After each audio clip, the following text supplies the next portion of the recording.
ஆண்டவராகிய இயேசு கிறிஸ்துவின் இணைய நாமத்தில் இந்த மாலை நேரத்திலும் இந்த பலிபீடத்தில் அமர்ந்திருக்கிற கருத்துக்குரிய போதகர்கள், முன்பாக அமர்ந்திருக்கிற விசுவாசிகள் அனைவருக்கும் என்னுடைய வாழ்த்துதலை தெரிவித்துக் கொள்கிறேன்.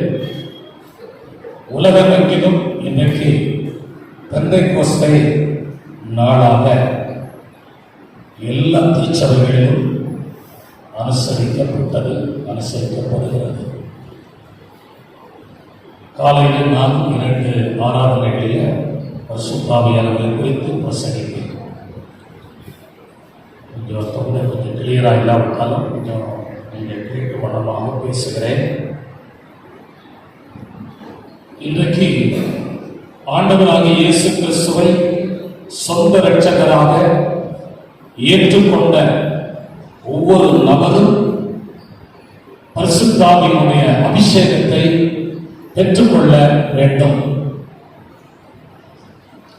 1980ஆம் வருஷம் நான் மதுரையில் இருக்கிற என்னுடைய ஏச்சி வேதாகம கல்லூரியில் நான் ஊழியர் பயிற்சி பெறுவதற்காக போயிருந்தேன், இறையியல் கற்றுக்கொள்ள. அந்த இன்டர்வியூவில் எனக்கு 3 கேள்விகள் கேட்கப்பட்டது.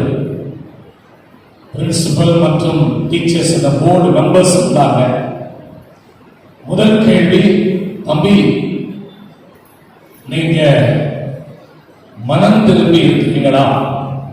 ஆண்டவராக இயேசு கிறிஸ்துவை சொந்த இரட்சகராக ஏற்றுக்கொண்டிருக்கிறீர்களா?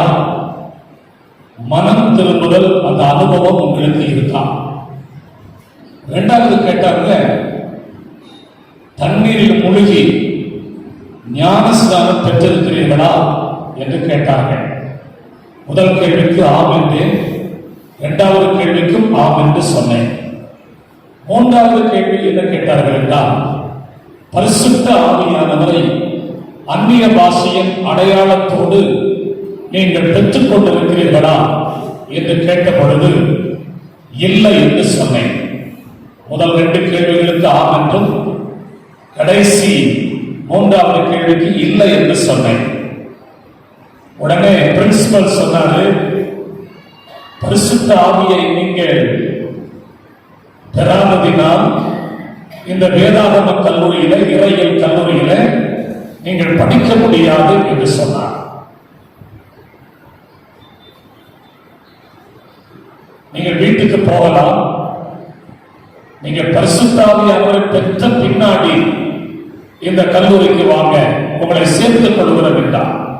நான் என்ன சொன்னேன் என்றால், என்னை நீங்கள் அனுப்பினால் நான் ஒரு மனம் திரும்பிய ஒரு நபராக அல்ல, வேறொரு ஆளாக மாறிவிடுவேன். எனக்கு ஒரு வாய்ப்பை கொடுங்கள் என்று சொன்னேன். இதுவரைக்கும் பரிசுத்த ஆவியை பெறாத ஒரு மாணவனை கல்லூரியில நாங்கள் சேர்க்கவில்லை. நீங்கள் கேட்பதினால் உங்களுக்கு ஒரு வாய்ப்பை கொடுக்கிறோம், நீங்க சீக்கிரத்தில் பரிசுத்த ஆவியை பெற்றுக் கொள்வீர்களா என்று கேட்டார். உடனே அந்த பிரின்சிபல் அவர்களுக்கு ஆம் என்று சொன்னேன். என்ன நடந்தது? 1ஆம் ஆண்டு என்னோடு படித்த மாணவர்கள் சிலர் நல்ல அபிஷேகம் பெற்று அந்நிய பாஷையில பேசுகிறவர்கள்,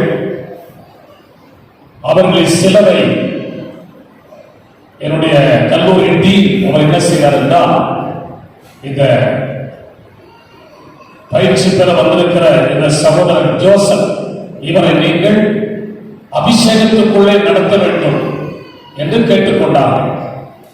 அவர்கள் ஒவ்வொரு வாரமும் செவ்வாய்க்கிழமை இரவு என்னுடைய கிளாஸ் ரூமுக்கு அழைத்து சென்று என்னை அவர்கள் அபிஷேகத்துக்குள்ளே நடத்தினார்கள். நான் உடனே பெற்றுக் கொள்ளவில்லை. 3 மாதங்கள் ஆனது. சற்று தாமதமானாலும் ஆண்டவர் என்னை பரிசுத்த ஆவியினால் நிரப்பினார். ஏன் இதை உங்களுக்கு சொல்ல வருகிறேன் என்றால்,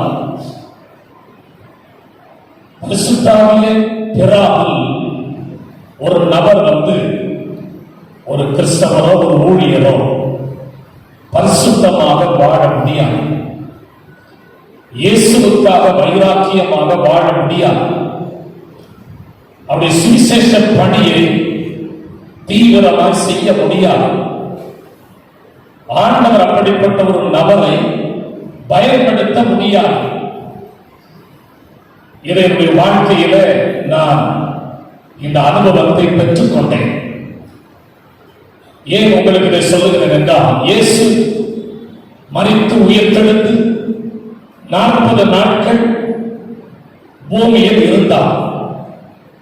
சீஷர்களுக்கும் அப்போஸ்தலர்களுக்கும் மற்றும் அநேகருக்கு அவர் உயிர்த்தெழுந்த இயேசு உயிரோடு இருக்கிறேன் என்பதை அவர்களுக்கு முன்பாக தரிசனமாக தன்னை காட்டினார். 40 நாட்களுக்கு பின்னாடி பரத்துக்கு அவர் எடுத்துக் கொள்ளப்பட்டார். எடுத்துக் கொள்ளப்படுவதற்கு முன்னாடி சீசர்களுக்கு சொன்னார், நான் போவேனானால் அது உங்களுக்கு அது நன்மையாக இருக்கும், ஆசீர்வாதமாக இருக்கும். நான் பரத்துக்கு போவேனானால் தேற்றவாளனாகிய பரிசுத்த ஆவியானவரை உங்களிடத்திற்கு அனுப்புவேன் என்று சொன்னார்.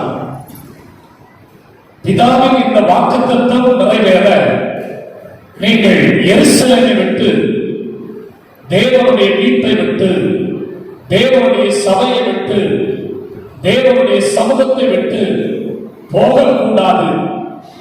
இந்த வாக்குத்தத்தம் நிறைவேற நீங்கள் எருசலேமிலே காத்திருங்கள் என்று சொன்னார். வேதாகமத்தில் எழுதப்பட்டிருக்கிறது, 10 நாட்கள் அவர்கள் அந்த தேவனுடைய வீட்டின் மேல் அறையில் காத்திருந்தார்கள். என்ன செய்தார்கள்? முதல் அதிகாரத்தின் 14ஆம் வசனத்தின் இறுதி பகுதியில் சொல்லப்பட்டிருக்கிறது, அவர்கள் ஜெபத்திலும் வேண்டுதலிலும் தரித்திருந்தார்கள் என்று எழுதப்பட்டிருக்கிறது. பலருடைய பெயர்கள் அங்கே வருகிறது. அதில் இயேசுவின் தாயாகிய மரியாளும் இருந்தார்கள் என்று எழுதப்பட்டிருக்கிறது. 10 நாட்கள் இரவு பகலாக ஆண்டவருடைய சமூகத்தில பரிசுத்த ஆவியானவரை தேற்றவாளனை பெற்றுக்கொள்ள அவர்கள் ஜெபத்திலும் வேண்டுதலிலும் தரித்து இருந்தார்கள். நான் சிந்தித்தேன், அவர்கள் அந்த இடத்தை விட்டு வெளியே எங்கு போகவில்லை, வேறு எந்த அலுவலை பார்க்கவில்லை. அவர்கள் உணவு அருந்தினார்களா, உறங்கினார்களா என்றெல்லாம் சிந்தித்து பார்த்தால் அதற்கு பதில் என்ன சொல்வது? அவர்கள் எல்லாருடைய ஒரு எதிர்பார்ப்பும் ஒரு வாஞ்சையும் என்னவென்றால்,